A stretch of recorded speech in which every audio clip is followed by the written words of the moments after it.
Recently Kabul airport पे एक bomb blast हुआ और एक सुसाइड बॉम्बर ने किया था। इनिशियली ये लग रहा था या 4 से 5 बॉम्ब ब्लास्ट हुए, पर रिसेंटली अब ये कंफर्म हो चुका है कि सिर्फ एक बॉम्ब ब्लास्ट हुआ था। एक सुसाइड बॉम्बर ने खुद को ही बॉम्ब अटैच करके या स्प्रेड कर दिया। कम से कम इस हादसे में 170 से 200 लोग मारे गए। खास बात ये भी है कि इसमें 13 यूएस मरीन सोल्जर्स मारे गए। मरीन सोल्जर्स काफी हायर रैंकिंग होते हैं यूएस में, और एक स्पेशल फोर्सेस के पैरा कमांडोस टाइप इंडिया में जो होते हैं, उसी तरह से यूएस के एक स्पेशल फोर्सेस है और उनके 13 सोल्जर्स मारे गए। और इसके बाद जो बाइडेन ने भी एक स्टेटमेंट जारी की यूएस पेंटागन ने, वो भी आपको सुना देता हूँ।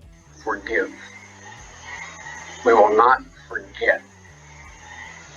We will hunt you down and make you pay. जैसे कि आपने सुना, we will hunt them down. तो देखो, खुद ही पहले रायता फैलाओ और फिर बाद में अब देखो कैसे हंट कैसे करेंगे, क्योंकि खुद तो वहाँ है नहीं। इनके पास एक ही ऑप्शन है, ड्रोन से स्ट्राइक वगैरह कर सकते। और रिसेंटली इन्होंने की भी है, ड्रोन से स्ट्राइक कर दी है। कहा गया है कि इस अटैक का मास्टरमाइंड भी यूएसए ने मार दिया है। पूरे इंटरनेट पे सिर्फ kill the target he trend कर रहा है, जैसे कि टॉम क्रूज की मूवी हो, उस तरह से प्रेडिक्ट किया जा रहा है। और यूएसए की पहले से आदत है, आप जानते हो। इतना बड़ा रायता फैला दिया है, और ये मदद किससे ले रहा है? तालिबान से और आईसिस को मारने के लिए। आपको मैं डिफरेंशियल बता दूं, ये जो हमला किया गया था, ये बेसिक आईएसआई खुरासन नाम की जो एक ब्रांच है, जो इस्लामिक स्टेट है, उसने किया था। और तालिबान के भी 40 सोल्जर इसमें मारे गए। सोल्जर मतलब जो यूएस की जो एयरपोर्ट है, Hamid Karzai international airport, Kabul airport जिसे हम कहते हैं, उसकी सिक्योरिटी तालिबान कर रहा है यूएस के लिए। यूएस ने रिक्वेस्ट की तालिबान से कि हमारी सिक्योरिटी कीजिए, और तालिबान ने कहा कि आपके भी सोल्जर्स है वो अंदर ही रहेंगे, एयरपोर्ट के बाहर नहीं आएंगे, बाकी की बाहर की सुरक्षा हम करेंगे। और देखो उनकी सुरक्षा का नतीजा। और देखो, कल ही बताया गया था, कल परसों ही, 2 दिन पहले ही, कि यहाँ बॉम्ब ब्लास्ट हो सकता है। जो भी इंटेलिजेंस एजेंसीज है यूएस की, सबने बताया था कि यहाँ बॉम्ब ब्लास्ट हो सकता है। और इस इंटेलिजेंस एजेंसी ने इस तरह से और इस प्रिसाइजली बताया था कि उन्होंने बताया था इस गेट पे अटैक हुआ, और जो आबे गेट है आप देख रहे हो ना, यही पे अटैक हुआ है। और उस एजेंसी ने पहले ही बताया था कि यह अटैक हो सकता है। बावजूद ये अटैक हुआ और 200 से ज्यादा लोग अब मारे जा चुके हैं। काफी बुरा लग रहा है यार। और देखो, यहाँ सब इन्वॉल्व होती है डोमेस्टिक पॉलिटिक्स। और मेरा ओपिनियन है कि यहाँ यूएसए ने, जो बाइडेन एडमिनिस्ट्रेशन है और जो कमला हैरिस है, ये दोनों ने मिलकर थोड़ा सा डोमेस्टिक पॉलिटिक्स का फायदा उठाने की चांस ली। देखो, पहले डिसीजन जो इवैक्यूएशन का था यूएसए से, वो लिया था डोनाल्ड ट्रंप ने। तो अब ये चाहते थे कि यहाँ थोड़ा सा इवैक्यूएशन में रायता फैल जाए और इसका बिल फटे डोनाल्ड ट्रंप के नाम पे। बट यहाँ इतना रायता फैल गया कि ये सब बिल फट रहे जो बाइडेन के नाम पे। यहाँ उनसे थोड़ी सी मिसकैलकुलेशन हो गई कमला हैरिस और जो बाइडेन से। और जो बाइडेन ने यहाँ डबल ब्लंडर कर दिया है, वो भी मैं आपको बताता हूँ। इन्होंने अपनी जो इन्फॉर्मेशन है, मतलब आज तक यूएस सोल्जर्स वहां थे इतने दिन, और जो इंटेलिजेंस एजेंसी है यूएस की, जो अफगानिस्तान के नॉर्मल लोग है जिन्होंने यूएसए की मदद की थी तालिबान से लड़ने के लिए, वो कम से कम 20 से 25 हजार ऐसे लोग है जिन्होंने अमेरिका की मदद की। और अमेरिका ने पिछले 15 दिनों में ऑलमोस्ट 1 लाख से भी ज्यादा लोगों को इवैक्यूएट कर लिया है। और अभी भी कुछ लोग वहाँ बाकी है जो अमेरिका की हेल्प कर रहे थे 20 सालों से। आप भी बताओ, उनकी लिस्ट शेयर कर दी है तालिबान के साथ अमेरिका ने। इनका कहना है कि इन्हें सेव करो।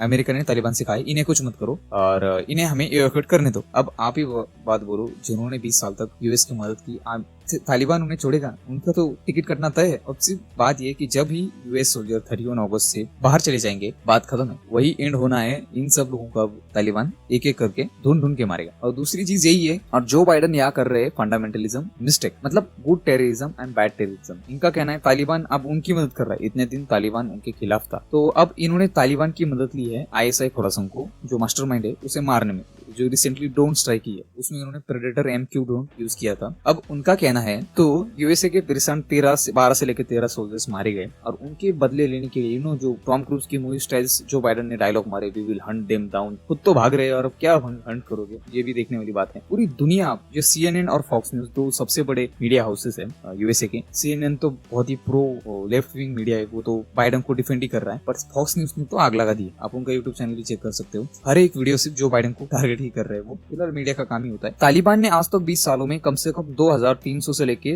2500 सोल्जर, मतलब 2500 सोल्जर्स अब तक मार चुका है तालिबान यूएसए के। और अब यूएसए हेल्प ले रहा है तालिबान की ही। जो 13 सोल्जर्स मारे गए हैं आईएसआई खुरासन को मारने के लिए, देखो हेल्प किन की ले रहे हैं, जिन्होंने 2500 खुद के सोल्जर्स मार दिए हैं, सिर्फ 13 सोल्जर्स का बदला लेने के लिए। और ये बदला इतना तेजी से क्यों लिया गया? मतलब कल ही अटैक हुआ और आज बदला भी ले लिया। आप सोच रहे हो कि यूएसए कितना फास्ट है, उन्होंने मिलिट्री भी कितनी पावरफुल है, इतना ऐसा कुछ भी नहीं है। जो अफगानिस्तान है, उसका जो पाकिस्तान के रिलेटेड जो प्रोविंस है, हमारे यहाँ स्टेट कहते हैं, अलग अलग स्टेट को प्रोविंस कहते हैं, और वहीं पे सबको पता है कि आईएसआई वहीं पे है और उन्हें कोई ढूंढने की जरूरत नहीं। 20 सालों से इनकी इंटेलिजेंस एजेंसी वहाँ काम कर रही है, उन्हें पता था यही है, पर जाके उन्होंने ड्रोन स्ट्राइक कर ली। अब बस जो बाइडेन है उसके खिलाफ इतना आक्रोश है, अब ये शांत करने के लिए कर रहे हैं। और जो इस हादसे में काफी सारे लोग मारे गए, जो फिलहाल बॉम्ब ब्लास्ट भी हुआ है, इनोसेंट लोगों की जान चली गई, देख के बुरा लगता है। क्योंकि देखो, वो तो सिर्फ वहां से भागना चाहते थे किसी भी प्लेन में एयरपोर्ट से, बट वो नहीं भाग पाए। इस स्पीच में भी भी जो बाइडेन ने दी इस बॉम्ब ब्लास्ट के बाद, उसमें भी ये खुद की तारीफ ही कर रहे दिख रहे थे कि देखो हमने 1 लाख सोल्जर्स इवैक्यूएट कर लिए। मतलब देखो जो बाइडेन ने भी एक बहुत ही बढ़िया गलती किया, डोनाल्ड ट्रंप ने भी उन्हें कहा कि ये सुधारना चाहिए था। दूसरी चीज, डोनाल्ड ट्रंप ने कहा था कि अगर आपको विड्रॉ करना है तो पहले अपने सारे जो नागरिक है वहां की जो सिविलियंस है उन्हें निकाल लेते, फिर अपने सोल्जर्स विड्रॉ कर दे। अमेरिका ने यहाँ कर दिया उल्टा गेम, उन्होंने फिर पहले सोल्जर्स अपने सारे विड्रॉ किए, फिर अब ये सिविलियंस को विड्रॉ कर रहे हैं और फिर से उन्होंने अपने 6000 सोल्जर भेजे तालिबान से जो एयरपोर्ट है उसे बचाने के लिए। तालिबान ने कहा जो भी आपके सोल्जर्स है वो एयरपोर्ट के अंदर रहेंगे,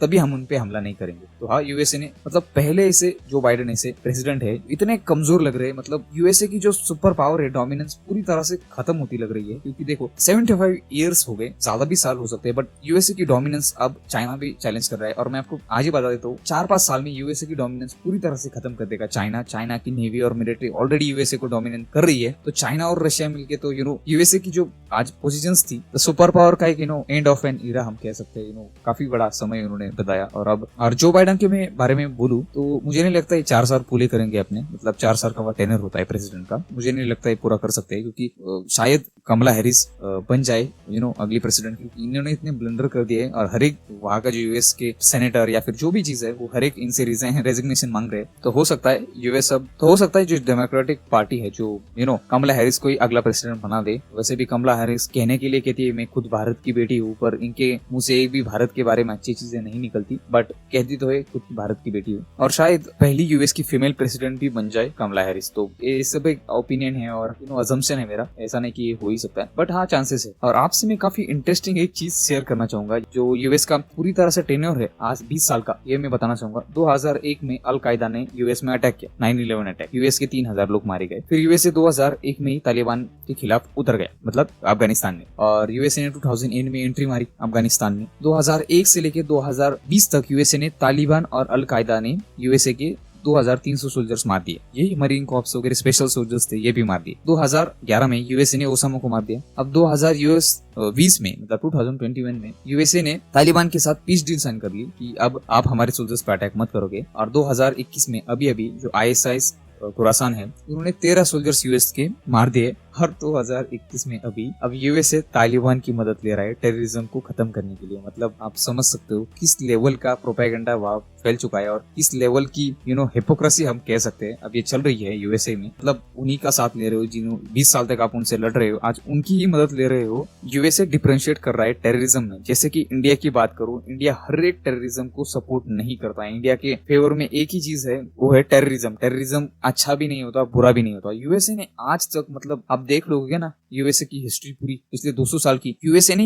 ये बड़े बड़े टेररिस्ट ग्रुप पैदा किए हैं और बाद में उन्होंने यूएसए को डसा है। तो यूएसए की पहली बार आदत नहीं है, ये ऐसे ही डिफरेंशिएट करते हैं। आज तक यूएसए की फॉरेन पॉलिसी ऐसे ही डिफरेंशिएट करती है गुड टेररिज्म में और बैड टेररिज्म। और फिलहाल तो इंटरनेट को, जैसे मैंने आपको बताया, यूएसए ने बदला ले लिया और उसे जो यहाँ का मास्टरमाइंड था उसे ड्रोन के इस्तेमाल करके मार दिया। और यही थी इंफॉर्मेशन काबुल एयरपोर्ट और उस पर यूएसए ने कैसे अपना रिवेंज लिया, कैसे उन पे अटैक हुआ। और अगर आपको वीडियो पसंद आई तो please like and subscribe to my channel और उस बेल आइकन को भी प्रेस करना मत भूलिएगा। और आपका कीमती समय देने के लिए धन्यवाद।